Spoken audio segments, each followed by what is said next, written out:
Okay, you guys, what is up? The King of Lightning is here today to do One Piece episode 597 review. So, of course, before I get started, obviously, look down in the description below for the link to this week's episode of One Piece Official, and the preview for next week's episode of One Piece, all in the description down below. Number one. Number two, a little bit of a disclaimer here. No Japanese company, corporation, or network has any claim to this video. The thumbnail is an original / remix photo, which belongs to no Japanese company, corporation, or network. The visuals are me, they do not own me, and the audio is me speaking over a soundtrack or a homemade soundtrack. They do not own my voice. This video follows the rules / guidelines provided by Google / YouTube. Now, that being said, this week's episode of One Piece, truth be told, much better. Much better in comparison to the weeks before. Like, last week was, no, but, you know, because that was a pacing issue that there was. And this week, the pacing was actually a lot better in comparison to last week's episode of One Piece. But still overall slow, but not, you know, like it wasn't like snail status when you were like, this is point A, this is point B, and you're going like this. And you're like, bro, what the fuck? Yo, and it's like, what the fuck? So, it's very slow, obviously, sometimes. But this episode, not that slow at all. Still slow, but better than usual. And the fighting that took place between, so basically like the episode overall is in like three main parts. The first part being Sanji and his group. The second part being Trafalgar Law. And the third part being Caesar Clown versus like the Marines and the Straw Hats. And of course that was the main highlight of the entire episode. And so let me go by part. So first part being Sanji and Sanji, Zoro, Kinemon, and Brook. And basically it's very simple. What it is that they see the Smiley like launching over like its pieces, and then they contemplate like what the Smiley's doing, and they figure, I mean, well, they don't really know what it's doing like in hindsight, but Brook knows. Brook makes the deduction that it's a slime, and apparently he bases it on some fucking perverted book that he had, and this is obviously like hentai status book, because there is no real porn where there's some weird ass slime creature comes in there and like conveniently targets women and conveniently has the power, quote unquote conveniently, where their slime melts off a woman's clothes. That shit doesn't happen in real porn. I'm sorry, I haven't seen it yet. Trust me, I've seen a lot of shit. I've seen a lot of weird shit, but it hasn't happened yet. So this is obviously some hentai status shit. And of course, Brook has a book on this. And Sanji's like, you know what, let me borrow the book when you have a chance. So like, fuck it, alright, whatever, fine. But basically the main point here is that Zoro sees the Smiley parts that are actually going into the actual sea. And it's killing off, like, all the life on that sea. Or at least the majority, yeah, like on that giant lake. So, of course, the danger here is Kinemon's torso. So Sanji, even though he's inside Nami's body, he's going to go in there. And because according to him, he's the best swimmer. Which he is, because Sanji, he has the blue walk. Now the question is, can he use... Because he is a very fast swimmer, like, originally. So, is he able to... Because the thing about it is that now he's going to swim in there. And even though the temperature is, like, freezing fucking cold. Because remember, they're on the frozen side.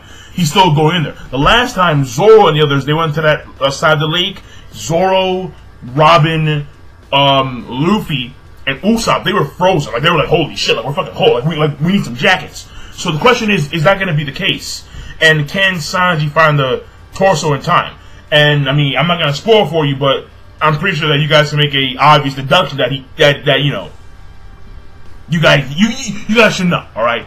But, how he does it, I can't spoil for you, obviously. But that's Sanji's whole entire part right there.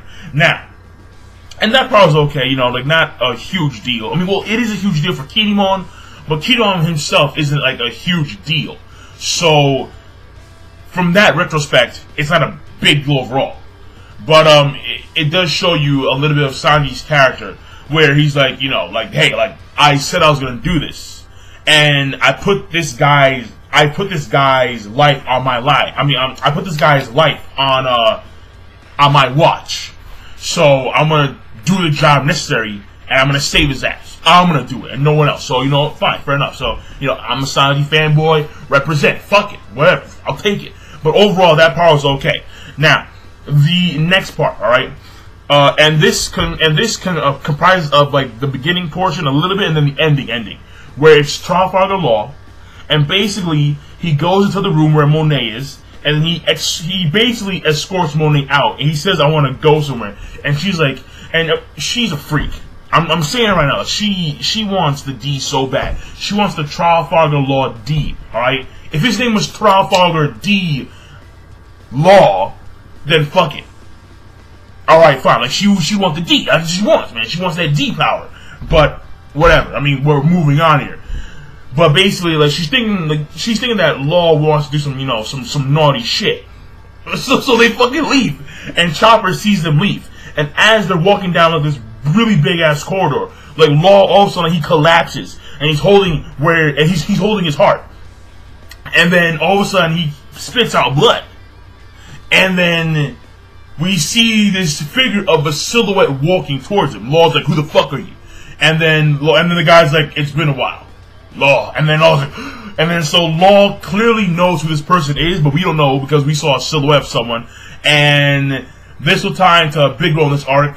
But that was actually very good. Like, that was actually good because it's first of all, this is like legitimately the first time we've seen Law in a situation where he's like, in a situation where he's actually at a great disadvantage, where he's actually on the ground coughing up blood, and like we've never seen Trafalgar Law in this state. So what you're thinking? Wait a second, who the fuck is this guy? He knows who Law is, and he's able to make Law literally collapse on the ground, because that's what you see. So you're like, yo, what the fuck? Because Law has never, in the entire series thus far, he has never been in the state where he's on the ground. Like, he's never done, like, you know, like the old school Gear Second Luffy, where after a few fucking minutes of that shit, he's like, you know, but no. No, we've never seen Law do that. But Law's doing it now. He's doing it now. So the question is, who's this guy? Alright, obviously this guy has some power. But I won't say what. So that being said, we'll leave it at that. Now, and that part again is good. Now, the last part, which is going to comprise the main focus of the entire episode. Luffy and Straw Hats and G5 versus Caesar Clown. Now remind you, this guy, he's a scientist.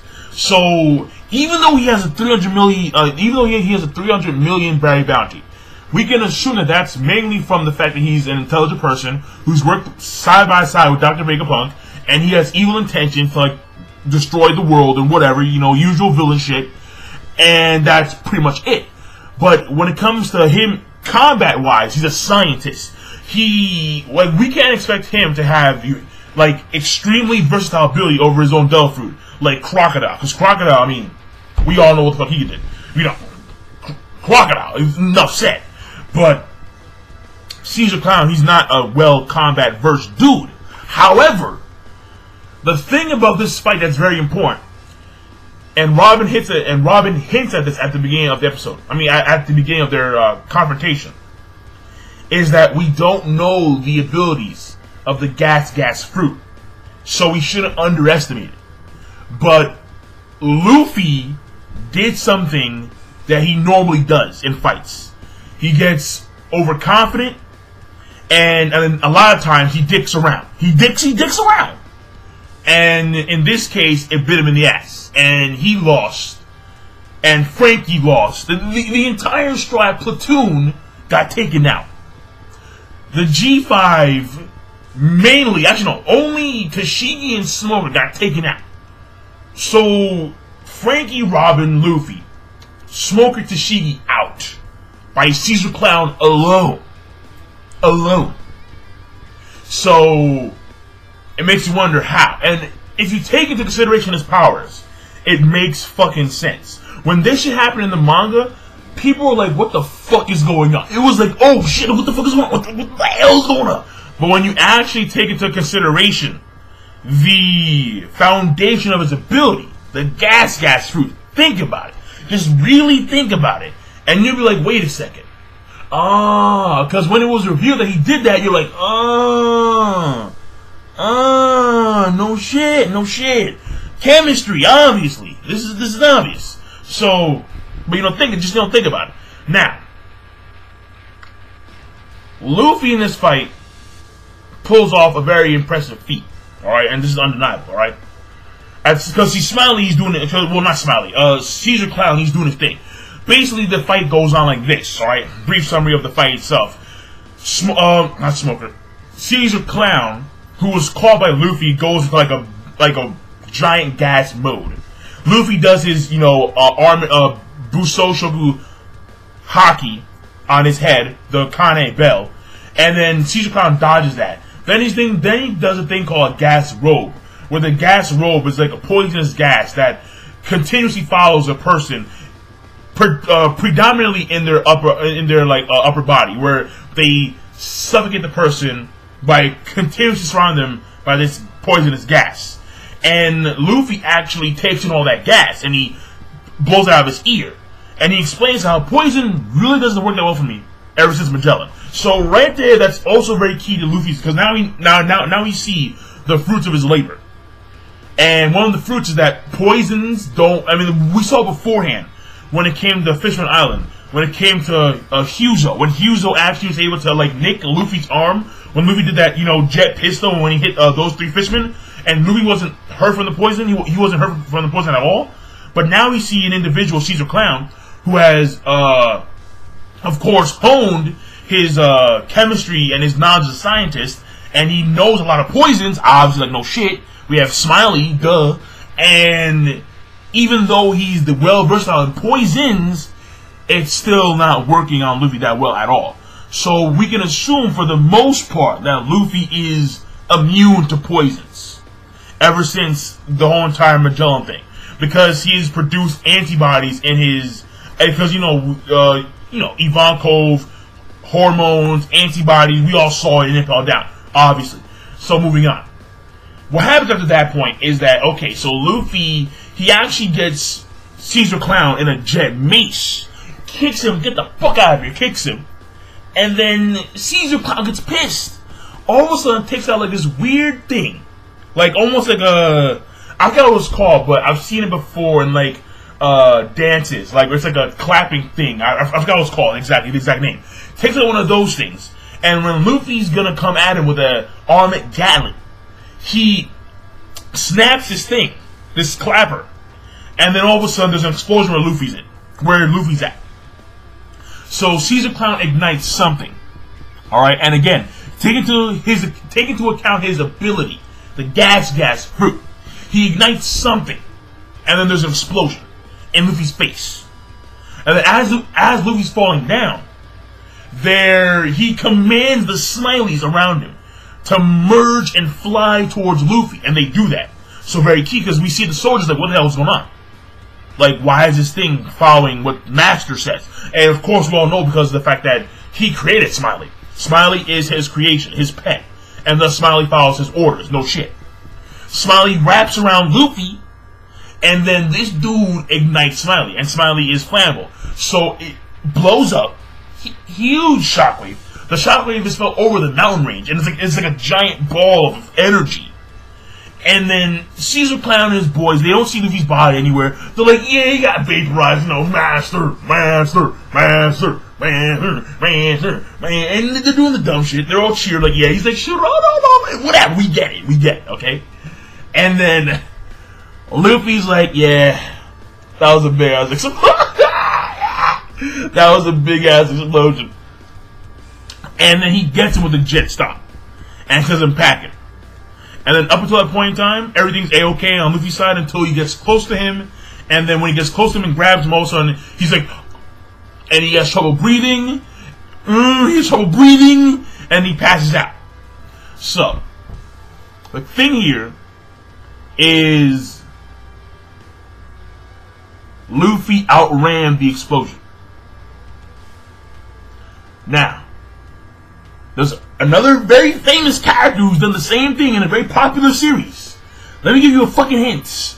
DBZ, I believe his name was Son Goku, in a particular very popular arc at that time, where there was a very famous villain. His name begins with F. Hello? So I'm just saying, Oda clearly wants to demonstrate Luffy's growth by displaying Luffy's speed, one of his key attributes, alright? We saw him previously dodge lasers. He didn't get touched by Hody Jones up until that point where they were in the Noah arc, and even then in the manga, it was like the only time he ever got hit in the manga was when Hody Jones bit on his shoulder. That was the only time he ever got hit in that entire fight. And then now we're seeing him outrun explosions. Alright, he's pulling off a very familiar stunt that was done before by another famous character.